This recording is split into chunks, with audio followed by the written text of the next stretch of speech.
What's up, guys? I'm Steven. And I'm Will. And this is the Post P Chronicles. So, Will, what do we got today?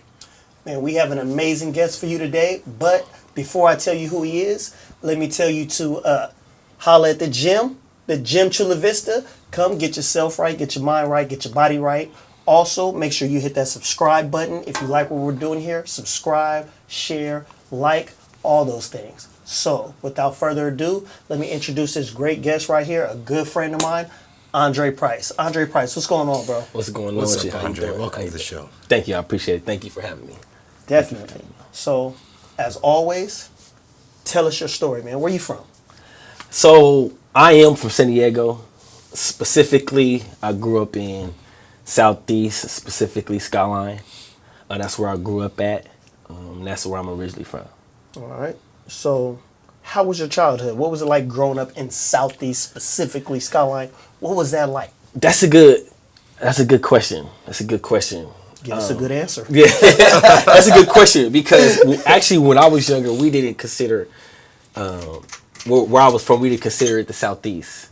You know, we actually kind of separated ourselves from calling ourselves like we was from Southeast. Yeah, that's how limited our thinking was when we was gangbanging. What did you call yourselves? So we were strictly strictly Skyline, strictly East Side. Like anything that had to do with the Southeast, we didn't accept. It was an automatic. We're against it. We didn't even approach it like that. So you grew up in Southeast San Diego, obviously repping your gang right away. What age did you start gangbanging? So that's a good question because my father and my brother, I have 7 boys. Wow. Yeah, so it's a big family. So 7 boys, 2 girls, and my father's from the streets. And I'm actually under my father, or was. So did you grow up with your father gangbanging? Yes. Okay, so this is essentially all you know growing up. It's all I know. So That's when you the ask me life. what age, it was like, gangbanging was before I knew anything else. It was just a natural transition into life, a natural transition. I mean, that's got to be tough. In hindsight, as you're going through it, like you say, that's just like air. It's just what it you is. just breathe. Yeah. It just is what it is. 100%. So tell us what it is. What was that like growing up in a household at 5 years old, 6 years old, when you're aware of the things around you? What was it like? What are the things that you saw? What were the things that you heard that were just normal to you, but would be abnormal to the rest of society? Because I'm sure if your dad's gangbanging, he's taking it home. Right? Yeah, and to be honest, he did bring it home. You know, he did bring it home. So, at a young age, I would say that I blacked out. Like, my memory only goes back, the youngest memory I have, it will say at maybe 10 years old. Like, I can't even go back into my mind at the age of 4, 5, 6, 7, 8, 9. Like, when I do go back to that time, there's not moments that I remember. There's, like, the school I remember I went to. Or, like, but it's not no specific, like, situations that I can really remember before the age of, like, 10 or 11. So, and I would say that goes back into... I was exposed to the streets at a young age, so you know how they say, "Oh, you grew up too fast." I would say my experiences at a young age outgrew my comprehension. Yeah, you know what? A lot of like psychology and therapy, they talk about like early childhood trauma. You just black it out, and some people have no recollection of what happened before a certain traumatic event, or just a series of traumatic events growing up. You don't even know. You do. You remember the little things like school, but you don't remember any like key moments. I don't. And to be honest, I don't remember my parents' wedding. I don't remember my birthdays. I just can't go back into that space into my mind. And I do want to say that. So I go to therapy now. Yeah. And my memory comes back now by discussing the past. It's like unlocking the past. It's unlocking the past. So by the further I get now in life, is the more I remember about my past. That's how it works for me. So what's it look like for a 10-year-old then? That's far back as you can go. What's 10-year-old you look like? What's going through? What's the household like? At 10 years old, I would say I loved math. One of the things that I realized was I picked up on math quick. Math and sports, math and football. That was essentially the only thing. But I will say one thing I also remember was I always I gravitated towards individuals that was in my neighborhood that had like a certain aura about themselves. So I like math, I like playing sports, but the idea in seeing somebody else who had that like aura, that respect, that pulled me so much to where at the age of 12, 13 is when I stopped doing homework. Now, let me ask you a question. If your dad's actively gangbanging, were you looking up to your dad? Do you want to be like your dad? Or you want to be like other gangbangers? What was like the dynamic between you and your dad? Hey, I've never been asked that question. That was a good question. That was a good question because I looked up my dad by how he carried himself. My dad is the type of individual who get up early in the morning, have the music playing, get dressed, get clean. Like just that, his energy was always that energy where it's like, okay, he got a cool energy. Yeah. So like I looked up to my dad in the sense of how he carried himself. As far as like the activities of the streets, my pops didn't show us the activities, like the things that you do in the streets. Yeah. But he did preach like, look, if you gonna be in the streets, you better do it to your best ability. Do it to the best of your ability. He did preach that. So what was the best of your abilities? You 10, you got older brothers. I know a couple of your older brothers. So I'm assuming those are the individuals you kind of looked up to and kind of paved the way into your gang banging. Yeah. Your dad, his energy, but that gang bang, that activities, kind of like was your older brother. So what was that like? So from 99 to 2006, it was sports. So even though like the gang banging in the streets was around me, I was too young to be involved in the activities of it. But I will say, once I got to about the age of 13, 14, now that was when my expectations for the things you do in the streets, that's when it was like, okay, now you're old enough to, fight him one-on-one. Now you're old enough to say, oh, this is who I am. And now that is being presented. And I would say, so I'm the youngest of 7 boys. Mm-hmm. And so I do want to say my older brother is not a gang member. But my brother that's right on side of me, he's born in 91. I was born in 92. And I would say that I learned a little bit of everything from all my brothers. They all got their own like little attributes. Yeah. And I would say that I had the ability to see, okay, this brother I like how he carry himself. This brother, I like how he fight. This brother, I like how he talk. So I was able to like be receptive to, what they're good at. And so I would say once I got to about that 14 and 15, it was when it was like, there's no more, for lack of better words, there's no more training wheels. No more turning back. No more turning back. In the streets, stop in the doing homework. Yeah. Are there drugs involved at any point in this? Nope. Just gangbang. Just gang. That was my drug. That was my addiction. Gang banging. And I say my addiction because it was extreme. It wasn't nothing like in between, like, okay, we're just gonna do this. It was like, nah, we finna do everything to the 10th degree. I want everything to be as loud as it can possibly be. How loud it can possibly be, I want it to be that loud. So what was the first time you was incarcerated? In 2008 was the first time I got incarcerated, and I was 15 years old. For what? For robbery. For 15 years old for robbery. A month later, out on an ankle bracelet, got locked up for the same exact robbery. The same exact robbery? Different robbery, same exact crime. Same crime. Same exact crime. Back to the same place. Right in front of my school.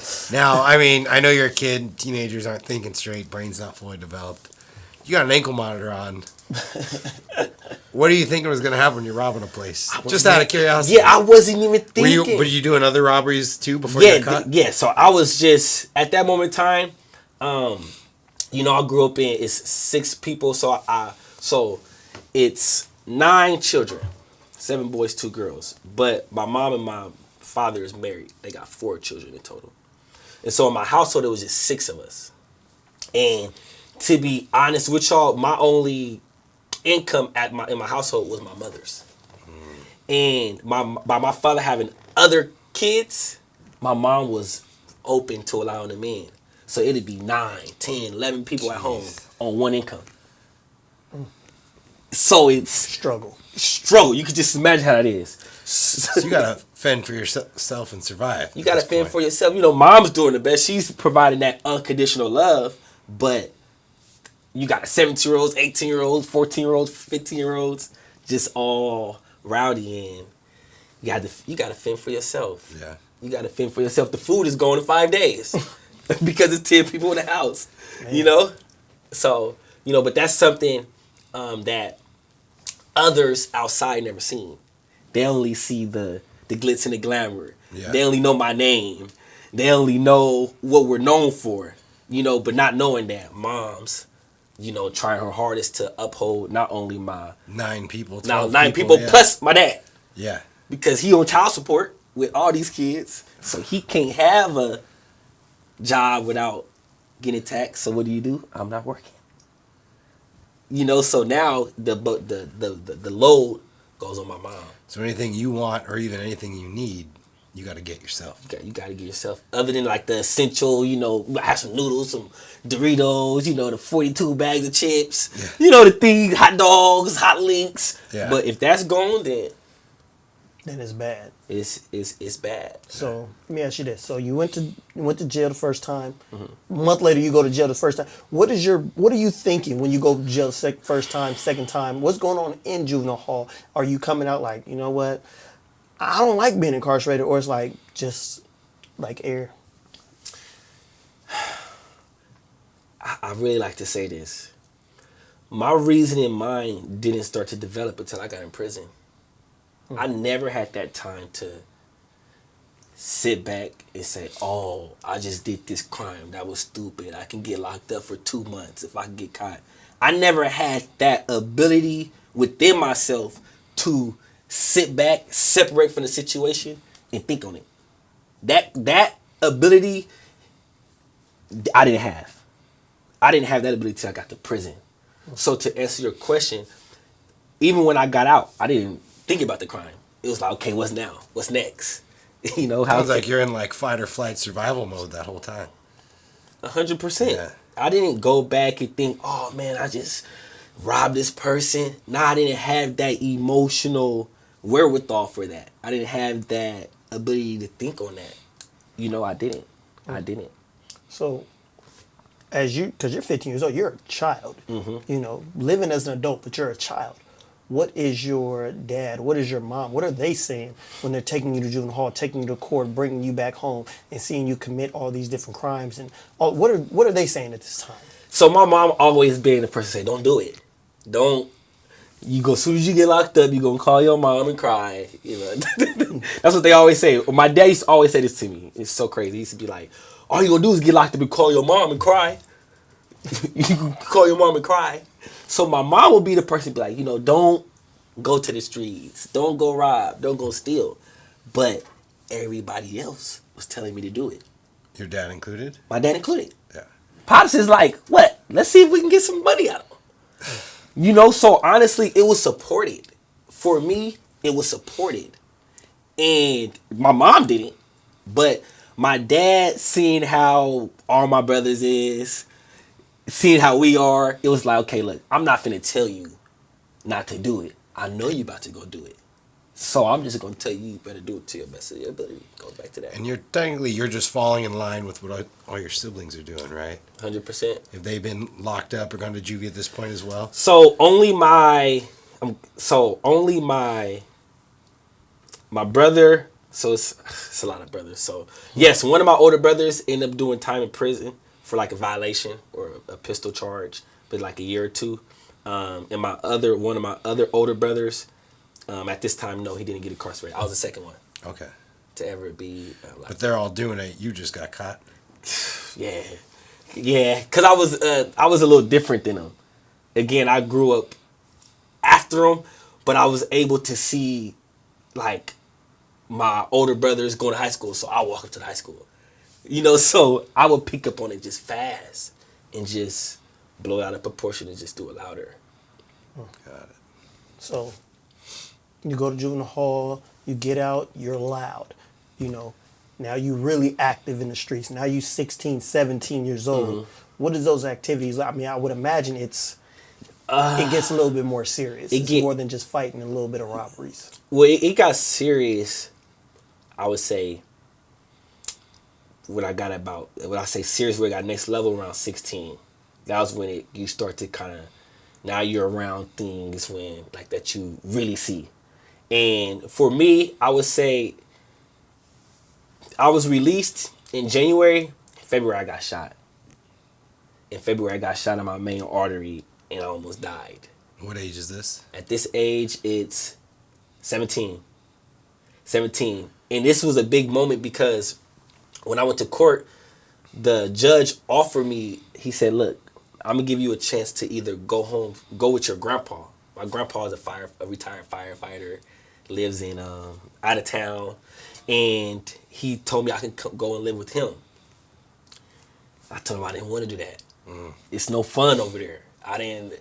All I can remember was my brother was at home, and when they asked me this, I'm like, hold on, I got my brother at home, and I got my girl. I'm not about to go out here to a town I don't know about. And 2 weeks later, I got shot. You said in which artery? In my left leg, in my main artery. So you almost bled out and died? Yep, bled out and died. Got pulled over, got shot, got pulled over on my way to the hospital. They stopped the car, seen me shot, checked the driver's license, let us go. To the hospital? To the hospital. They were supposed to, when they see somebody shot. They didn't even escort you or call 911? Nothing. Like, go on, handle it. Yep. Man, that's crazy. Glad you're still here with us. Yeah. But so did that slow you down because you got shot? You almost lost your life. For some people, that would like pump the brakes. Like, okay, this is getting a little too serious. Did that have the opposite effect on you, or what was your thinking when you got out the hospital? Yeah, it had an opposite effect on me because at this time I'm 17, fresh out of juvenile hall. I was just in juvenile hall with all these different individuals who I was beefing with on the streets. So my mindset isn't doing something different. My mindset is still set on what I'm already doing. But how can I do it better? So you just getting shot just made a bigger chip on your shoulder? That's all it did. It just put me in the position. It put me more in a position to where it's like, okay, if y'all thought I was on go before I got shot, now I'm really on go after I get shot. And that, I didn't have enough time. Well, a few months later, I ended up getting locked up for having a gun in Lincoln. I ended up getting caught in my, back in days, in my enemy's neighborhood with a gun. And they sent me back to juvenile hall and got released. And a few months later, that's when I got sentenced to 15 years. So let's talk about that. 15 years, what happened? So my brother, so at this time, so I grew up with a lot of people around me. And at this time, a lot of my friends are actually, like, my day ones is actually, like, going away from me. And so, got locked up for the same thing, robbery. Got locked up again for the same thing, robbery. And I ended up getting locked up for, I ended up going to a party and ended up breaking out into a big old riot. And they ended up charging me with attempted murder. Attempted murder and robbery. Attempted murder and a robbery. Attempted murder and robbery. And are you 18 at this point, or you're still 17? At this time, I'm 18. So now they're trying you as an adult. Now they charge me as an adult. And what do you get sentenced to right off the bat? 15? 15 years. What's going through your mind? I cried. That's when it hit you, huh? Yeah, when I started my deal, I cried. Because, why? It was unexpected. Again, even though I'm active, I'm not thinking I'm going to prison. Well, it's something you've been doing and not getting in trouble for. Yeah, right? It's that conditioning, programming. I'm doing this so much, it's like, I'm not thinking, I can get in trouble. So when they finally just booked me, it was like, Where Oh, did y'all this? serious? Yeah, where did this? What? Like 15? 15? Yeah, so honestly, it was a shock. It was a shock. I cried. Yeah, it was a shock, and I cried.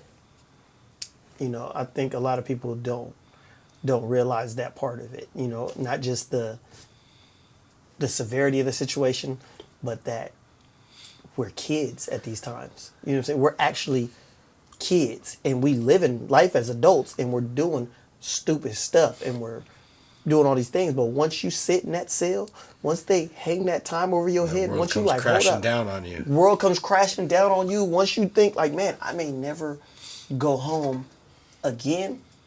It's hard not to shed some tears. I'm a child. I'm scared. I want my mom. And it's funny because we all know, because we're older now, like Yeah. in our 30s. And it's like, you look back, you know, at 18, I'm a man. I'm a man. yeah, You know, I'm a you're man. a man. Even, I'm a even man. 20, like we had a kid at the gym the other day who was talking to me. He's like, I'm a grown ass man. I'm 21. I'm like, Don't even know. dude, Don't even know. give it about 6 or 7 years. You're like, I was a child. I was a kid. But 18, you know, you're walking around, I'm gang banging. I'm a man. Like, I know what I'm doing. That sentence hits you real quick. You're like, I'm going to be around grown men now. I am not a man. It wasn't even the thought about, because I never fathomed. So even though I had friends and relatives and family that's in prison, by not ever being in prison, you still don't know what to expect. That is still like, oh, I don't know what's. This ain't juvenile hall. Yeah, juvenile hall. The biggest thing I would say for me was, so you see me speak on family. So a big part of my process is like, I didn't go to the streets for the feeling of family. You know, I didn't do that. For me, it's a ingrained habit. Your family was the They street. was the streets. Yeah, you're conditioned that way. I was conditioned that way. So for me, that moment of being sentenced was the first feeling of being alone. Because I grew up in the streets and everybody that I know is in the streets. This is what I'm familiar with. This is what I'm comfortable with. So the moment that I get smacked with the 15, now I'm by myself. Now when I was in the streets, I was protected to a certain degree by the people that I'm with. I know if I have 4 or 5 friends, Yeah. it's just a certain And you're different going level home of, to a household of 12 people. that part. So there's no feeling of, oh, I'm by myself. Oh, what am I going to do? No, it was always that. Me, I would say that I grew up with unconditional love and support. But one of the biggest things for me was, and this was the beginning of my transition was prison, was because I couldn't rely on that support. That was the support that always came to me. So that shock was like, wow, I'm by myself.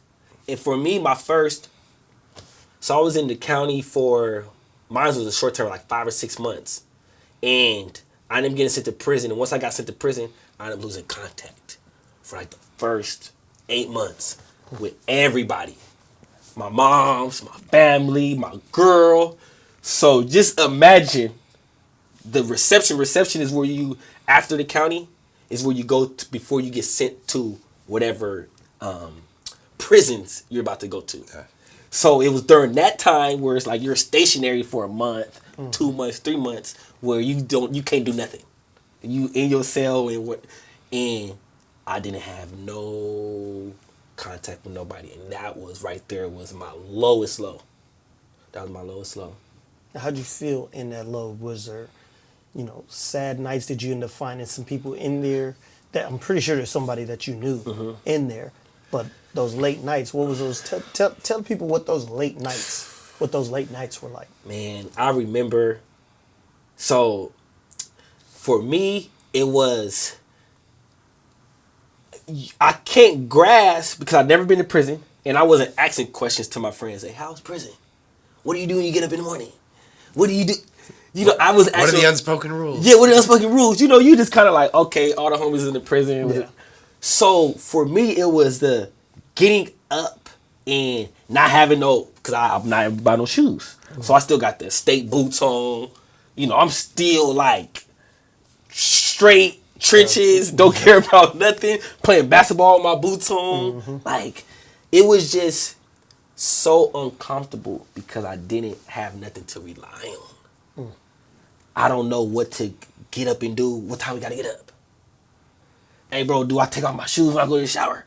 Like, it was so because I was only familiar with my homies and my family, to go in prison, I was with everybody that I didn't know. So just that conversation never was always uncomfortable because this is another process. If I'm used to growing up with my homies and my family, so it's that comfortability level of communication. But what happens if I don't know somebody, I don't have that communication skills? Yeah. So now I was just lost. I was just lost. Just a kid, just with his neck cut off. Right. So you got through that 8 months because you did 11 years. So Yeah, that 8 11 months, years. that was just the beginning. Yeah. So what is the first 5 years after that 8 months?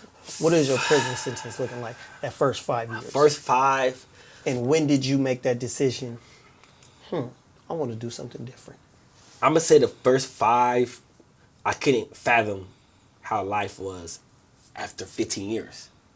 In my head, I'm like, man, I'm finna go home and it's going to be flying cars. Because I got locked up 2011. So when I hear my release date was 2024.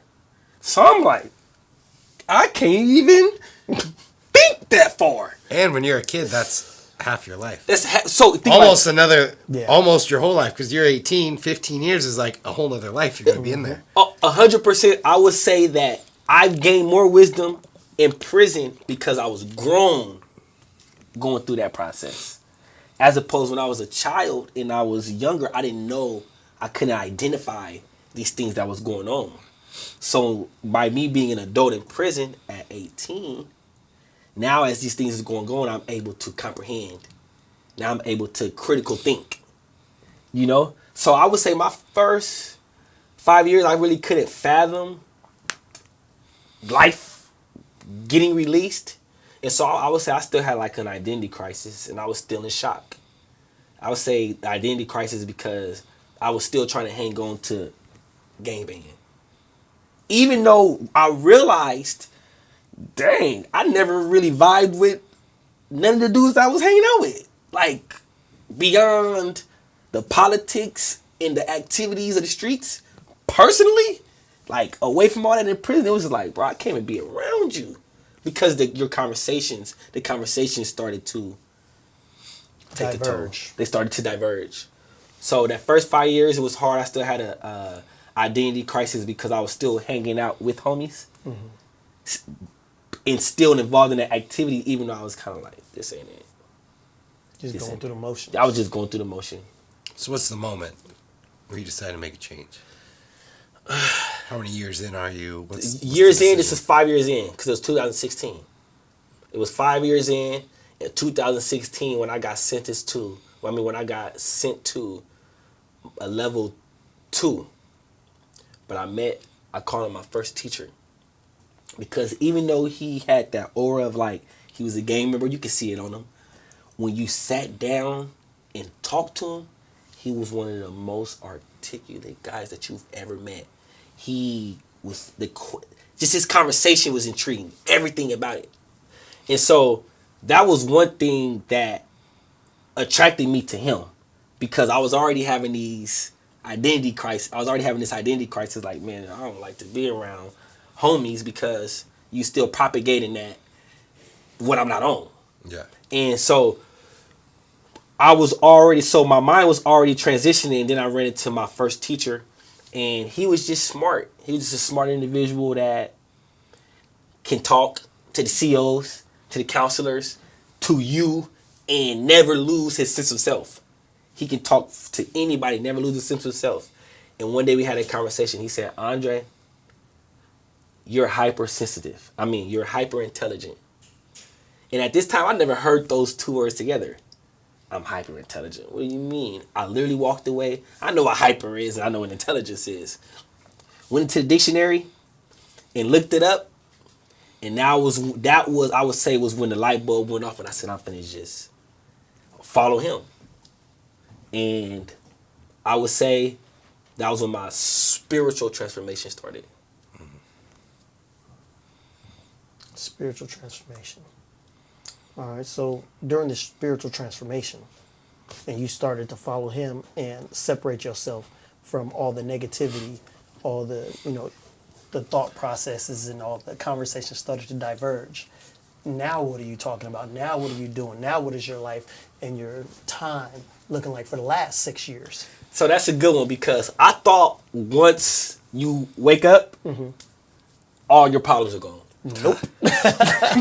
Sad reality of life, my friend. So I thought, I had this. I was naive, and I would say I was immature on my spiritual path, and I thought that it was just going to be all peaches and cream. Like I got this awareness, I got this enlightenment, and everything was just going, just kind of sail. And that was actually when all the problems started to present itself.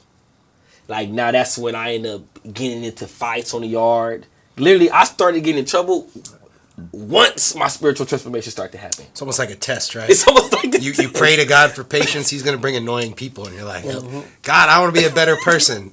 All right, well, I'm going to bring people that want to fight you. Then what are you going to do? You're going to turn the other cheek? You're going to fight. So whenever you're trying to go through a transformation, God's going to send things your way. But are you serious? Because here's your opportunity to get better.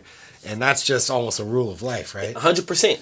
100%. But what it did for me was, so for about from 2016 to about 2019, the spiritual transformation started, but I was still immature in my spirituality. So I was still getting in trouble. Again, that's when I started getting caught on my phones. I started to get dirty drug tests, can't stop smoking weed. Like, everything started to turn over. But that's when I met my partner. In 2016, I met my partner. And at this time, she was in New York. Okay. So I ended up getting in contact with the woman I'm with today. She's my partner. And an angel sent from heaven. Was it Instagram, Facebook? Instagram. Okay. Instagram. Hopped on that phone. I knew her previously from before I got locked up.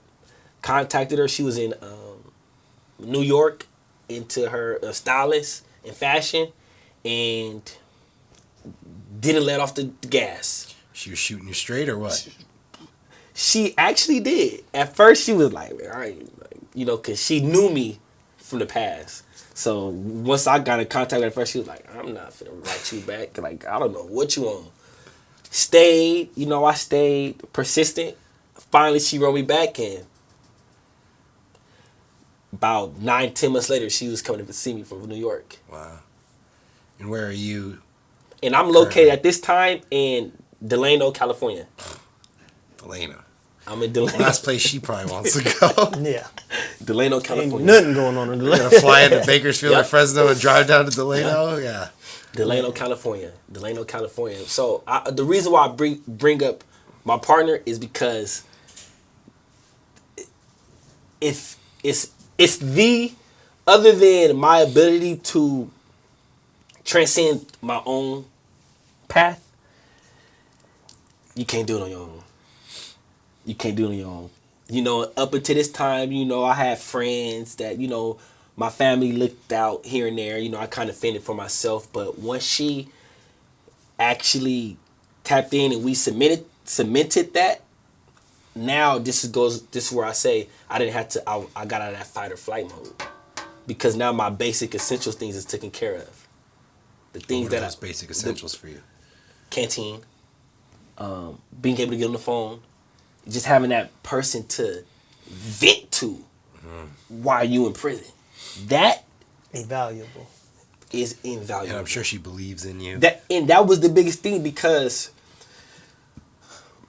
gang banging, to me, what I understood was it's a poverty mindset. It's me against you. You against me. It's I'm bigger than you, you're bigger than me. So it's competition. It's that whole realm it's competition. It's ego. Yeah. It's ego. And for me to have my partner, it was that at this point in time, I'm 23.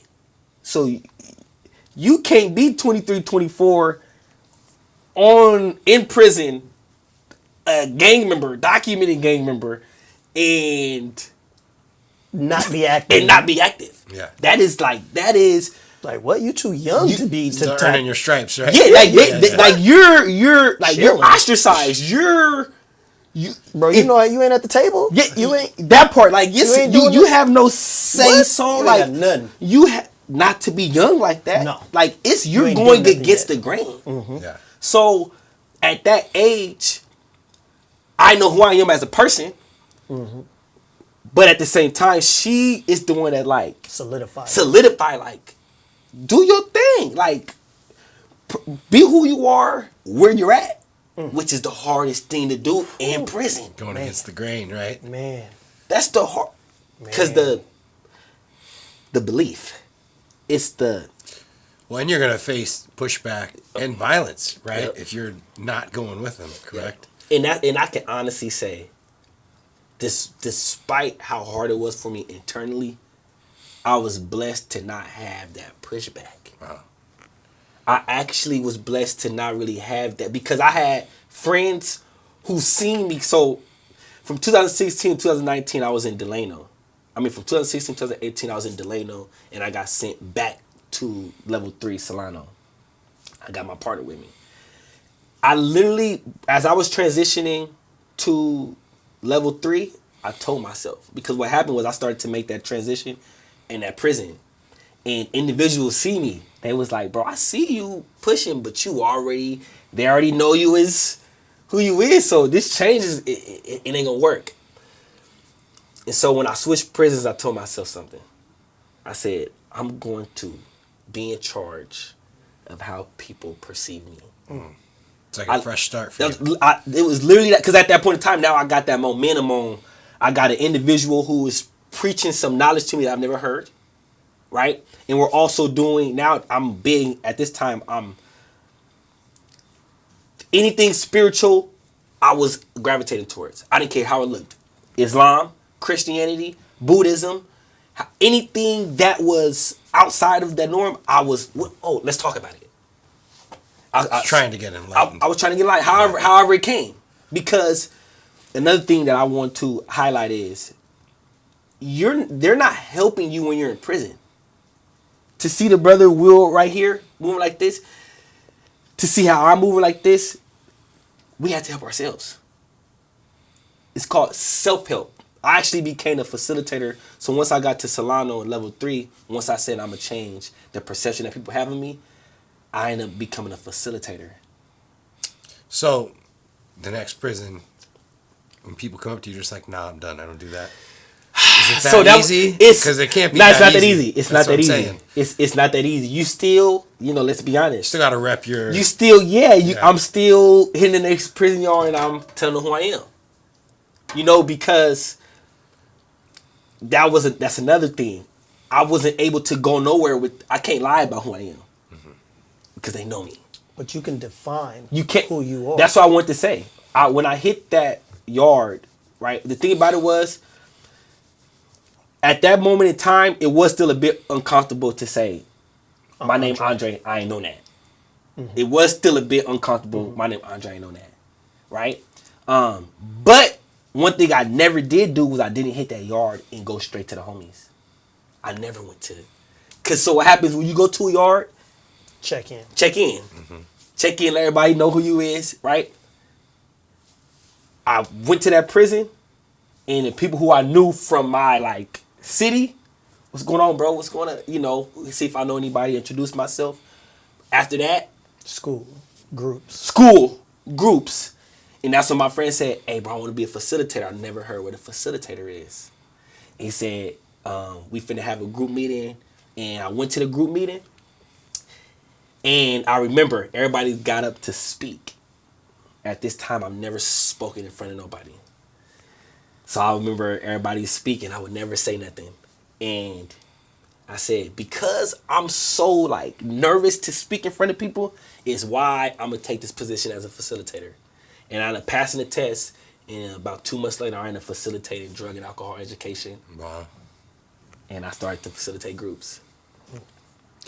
I don't want to brush over real quick the importance of having a partner or a support system or someone that believes in you when you're trying to make a real change in your life. Because it's why, right, all these kids, they go, one of my big beliefs is why we started the Post P Chronicles group is you got to get out of that where you came from Yep. and get into a new group of people that believe in you and support you Yep. and encourage you to do this new way of life. And Yep. whether it's your partner or it's a group or a support group, you can't change. You can change by yourself, but it's going to be very, very difficult. 100%. But when someone comes along into your life, hey, Andre, I believe in you. Hey, Andre, you got this. Hey, Andre, you don't have to do it all that we're doing. That is transformational in itself. And I think 100%. everyone needs to experience that. Because just by like, well, I know who you are. I know where you grew up. You're still the same guy. Don't think you can change. You know, that's not going to lead to It's not- change. 100%. When people are just beating you down, Yep. when you get someone that believes in you, you get in those work groups, you get in those, Yep. a community that says you can do it. That is the key to real change. 100%. And I'm glad you said that, because that's when I started to believe. So I would say I started my process, I would say, where I had the biggest thought. I say I want to start from I want to go all the way, have the grandest thought, and go back in, and then start from there. So I used to talk to myself, what do you want to do? Well, I want to be a public speaker. I want to be a public speaker, and I want to just maneuver and articulate my process so other individuals can know that it's possible, right? And the beautiful thing was I ended up believing in myself. When my partner, when she really said that it was possible, I started to believe it 100%. So you go through your process, 11 years down. You come out of prison, no longer who you were, but now who you become. What's that like? They let you out. What's that like? Immediately, 11 years gone. You won't even recognize Andre. You know, I'm more uncomfortable now around individuals that are in the streets than I am around individuals who I've never met before. And it used to be the opposite. The opposite. It's awesome. The opposite. It's it used to be the total opposite. And so what I say is, I reference 2018 Solano because that was when the real work started. Like they say, in order to receive, you must give. Me being a facilitator and having a group of 12, 13 individuals with life in prison, and I'm inspiring conversations where we're talking about our trauma on the main line in front of people who's walking, people walking around like thinking they tough. But honest to God, I would say once we got in that group and they sat down, you start to see the biggest transformation with individuals like Tookie Williams. And like where individuals start to come to me and say, bro, you making this change look kind of good. Like, because let's be honest, change, especially in prison, had a negative connotation to it. Definitely. You're bitching out. Yeah, Yeah. 100%. Gone soft on You us. going soft. Like Yeah. it's what I don't care what people make it like. No, it's not accepted. It's not. It's no. You're frowned upon. We heard you became Christian. We heard you became Muslim. That is sad, especially saying now. It's sad. It is. Too, because you got to evolve out of that. It's sad, but I was able to do that in the grit of prison. So for me getting out, it was like my momentum. My momentum where we hit the program and immediately introduce myself and just kind of like continue on with the momentum. Just continue on with the momentum. So what's that momentum look like real quick? Now that you're out, you've never had a real job. Never had a real job. Never. Before this, and then never. you spent 15 years in prison. All you know is gangbanging. What's this new transformed Andre look like? What's his career? What's he working towards?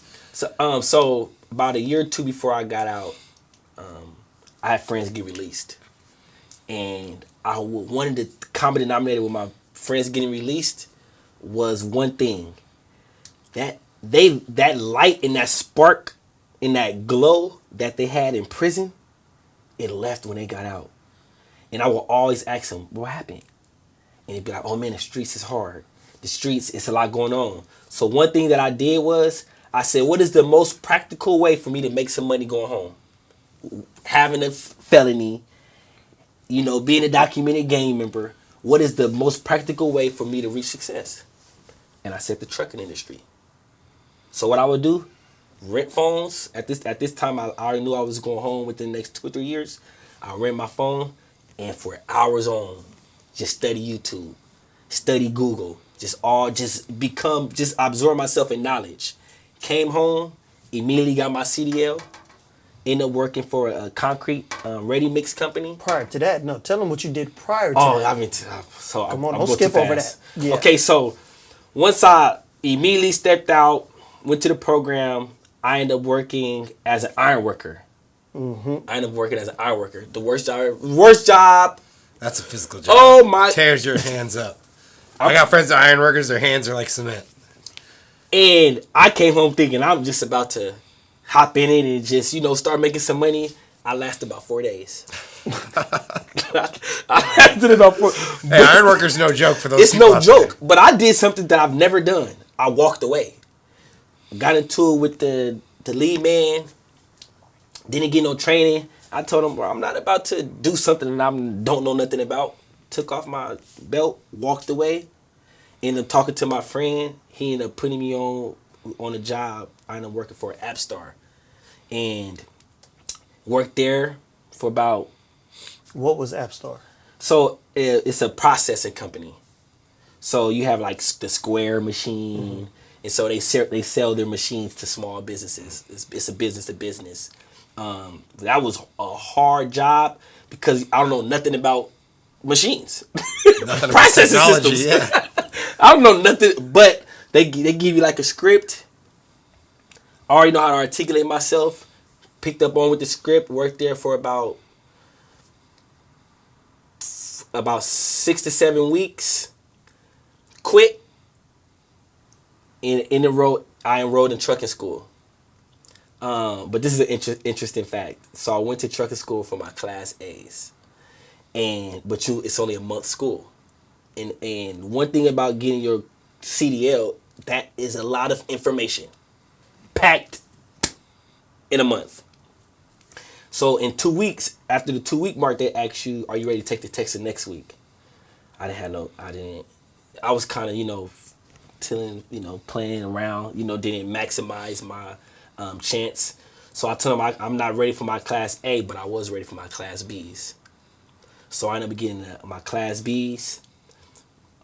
Contacted the company. The company said you needed your tanker's endorsement. Yeah. Same day got it.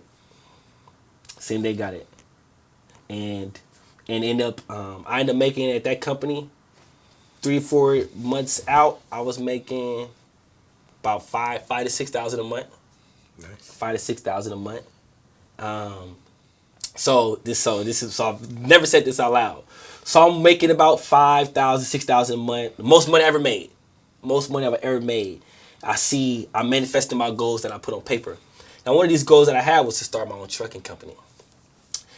But I didn't expect to make this all right money coming home fresh out. So I start therapy. Coming home, just a lot, processing a lot, and I start smoking. And when you can't have your commercial driver's license, You got to pass the drug test. you got to pass the drug test. So celebrated my partner's birthday, Saturday. Monday, they called me in for a drug test. I'm sick.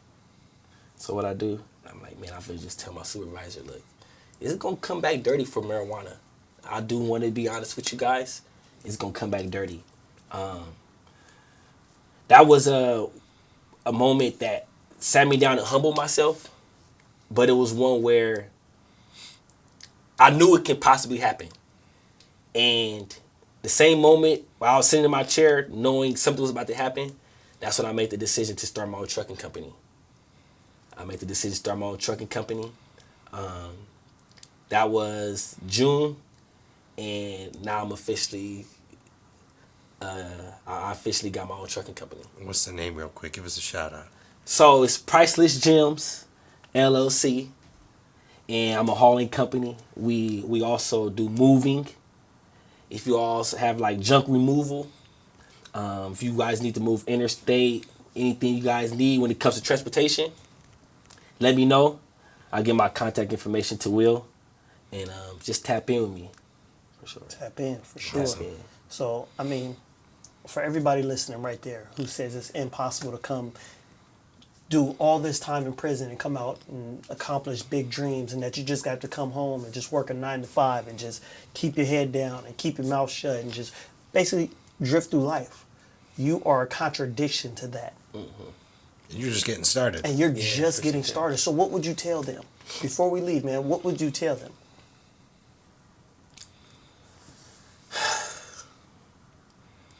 I would say you gotta put away with everything that you thought you knew and everything that you were conditioned to believe. One thing that I had to realize was that I gotta put away with my ego. One thing I literally did before we go, I literally sat at a table and I said, imagine if at this table it was all the information in my mind. And I said, all this information led me to where I'm at today. So let me literally go into these situations as if I don't know nothing. Let me clear out everything I ever done, all the hurt I ever caused. Let me forgive myself. Let me if I can't make direct amends, let me forgive myself. And I literally said, from here on out, I'm gonna start over. So my advice would be, slow down. First and foremost, slow down. Know who you are, and know that you're not going to get anywhere far by doing something that everybody else is doing. That's what I say. Man.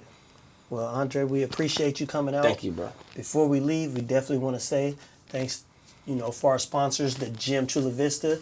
Come over, 323rd Avenue. Get a great workout. Work your mind, work your body. Get swole. All right?